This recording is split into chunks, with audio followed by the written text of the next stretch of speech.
Assalamualaikum warahmatullahi wabarakatuh. Perkenalkan, nama saya Rahma Puspitasari dengan NPM 2022 4350194 dengan prodi Teknik Informatika. Dan dosen pembimbing materi saya adalah Bapak Muhammad Yusuf Bahtiar MKom dan dosen pembimbing teknik saya Dr. Rahmawati SPDI MPD. Nah, di sini saya akan menjelaskan dan menunjukkan bagaimana cara menjalankan aplikasi saya dari awal hingga akhir untuk memenuhi syarat tugas akhir saya. Dengan judul skripsi saya yaitu Sistem Pakar Diagnosis Penyakit Asma menggunakan metode forward chaining di RS UIN Syarif Hidayatullah. Pertama-tama, kita akan membuka SAM terlebih dahulu.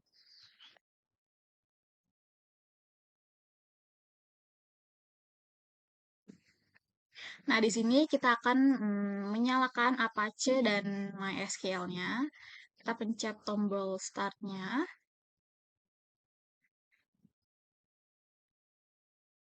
Nah, apabila sudah start, kita akan membuka aplikasi NetBeans-nya.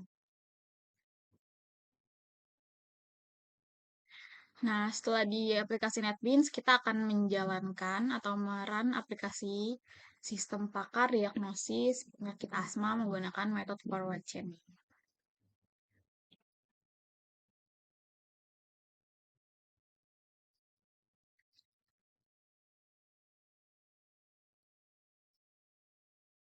Nah, setelah di run, di bagian login terdapat username.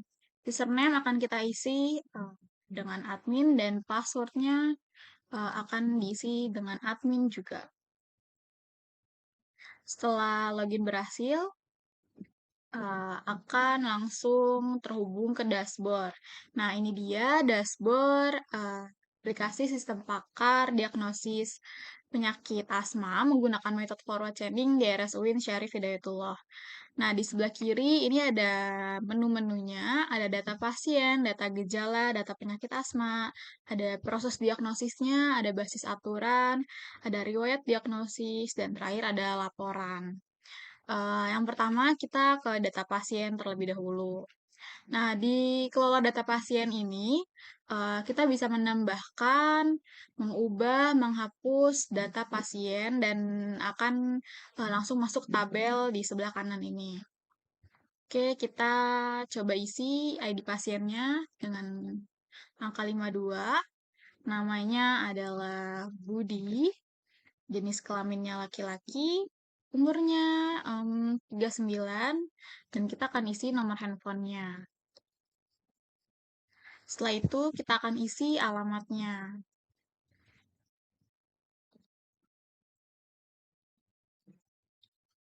Nah, setelah terisi semua, kita akan pencet button simpan, dan data berhasil disimpan. Kemudian dia akan langsung masuk di bagian sini tabel.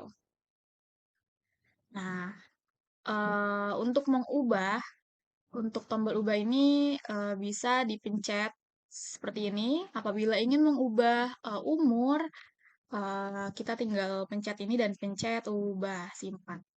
Data akan berhasil diubah. Kemudian dia akan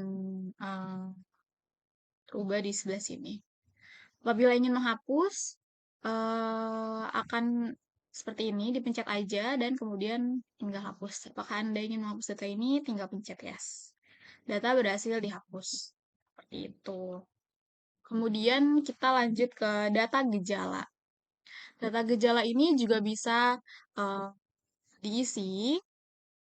Di sebelah sini kita bisa mengisi ID gejala, kode gejala, dan jenis gejala. Dan apabila ingin mengubahnya, sama seperti yang tadi, tinggal diubah saja dan pencet ubah. Kemudian ada data penyakit asma.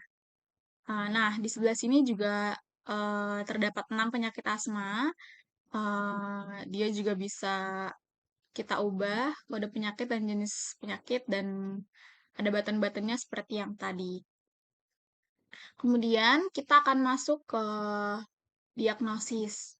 Nah, ini di sebelah kanan sudah ada tanggal, di mana tanggal hari ini, kemudian caranya adalah kita memilih pasiennya.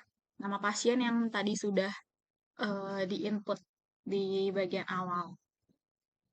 Kemudian kita akan memilih gejalanya. Nah, di sebelah sini pencet pilih button gejala. Kemudian di sebelah sini ada gejala-gejala yang sudah diisi di kode di ini gejala tadi ya. Nah, kemudian kita akan mencoba mengisi dengan menceklis gejalanya. Kita akan mencoba satu saja ya. G01 sesak napas, G03 bunyi mengi, terus G05 napas pendek, terus kita akan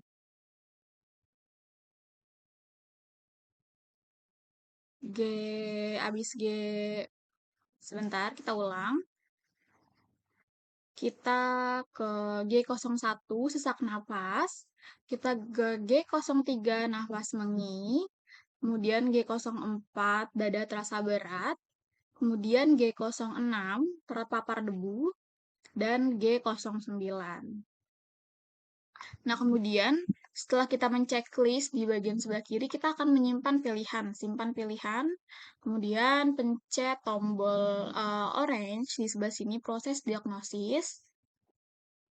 Nah, kalau sudah seperti ini diagnosisnya sudah selesai dan disimpan ke riwayat. Nah, di sebelah sini ada hasil penyakitnya, berarti pasien bernama Haliza dengan ID 51 itu adalah asma alergi.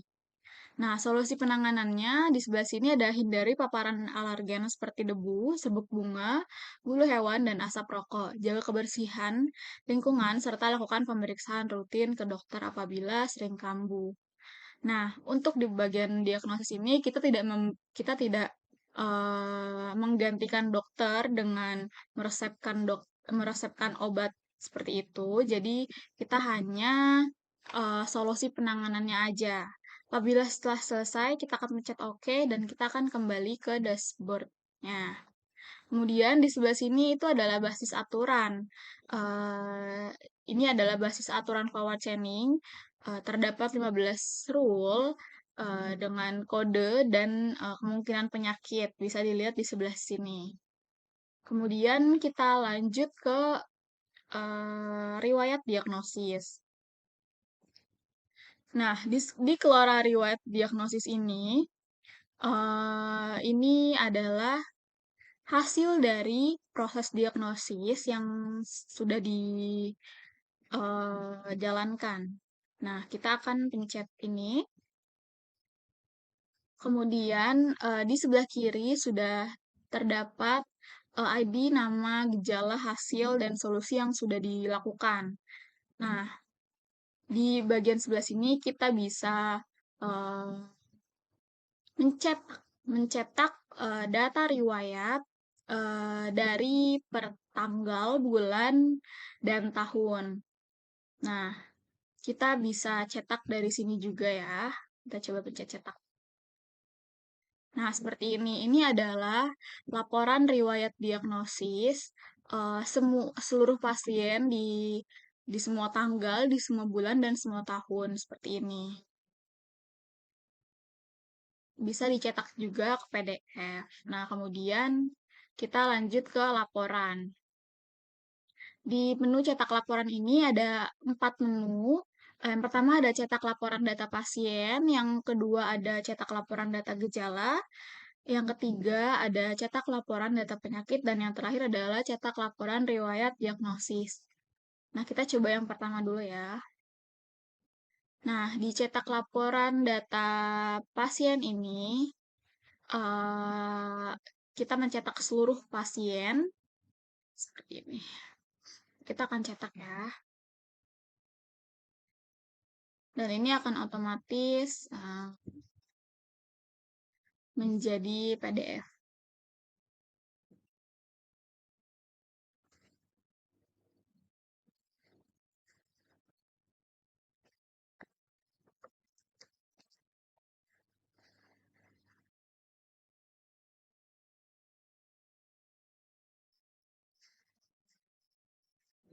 Nah, dokumen berhasil dicetak seperti itu.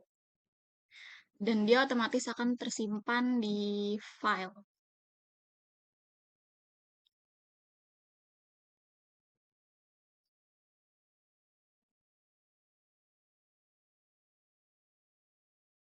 Seperti ini. Kemudian sama di cetak laporan data gejala, ini bisa mencetak data gejala yang sudah diisi di data gejala. Kemudian ada cetak laporan data penyakit. Sama juga seperti di data gejala, ini adalah data penyakit yang sudah diisi di data penyakit. Kemudian yang terakhir ada cetak laporan riwayat diagnosis.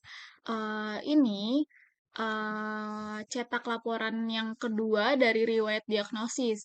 Yang tadi itu per tanggal bulan tahun untuk cetak riwayatnya. Kalau misalnya cetak di sini, ini kita akan mencetak sesuai pasiennya. Ini kita cetak yang Haliza, kita pencet OK, dan kemudian keluar surat hasil diagnosis penyakit asma. Jadi di sini ada laporannya, jadi per pasien bisa mencetak untuk diagnosis penyakitnya. Jadi seperti ini tampilannya. Sama seperti tadi, ini bisa dicetak di print dan akan menjadi PDF. Seperti itu aplikasi sistem pakar diagnosis penyakit asma yang saya buat. Kemudian terakhir kita bisa pencet logout dan pencet yes untuk kembali ke login. Seperti itu. Nah, dia cara saya untuk menggunakan aplikasi sistem pakar diagnosis penyakit asma menggunakan metode forward chaining di RS UIN Syarif Hidayatullah yang saya buat. Semoga videonya bermanfaat dan mohon maaf apabila saya ada salah kata saat menjelaskan aplikasi ini. Sekian, terima kasih. Wassalamualaikum warahmatullahi wabarakatuh.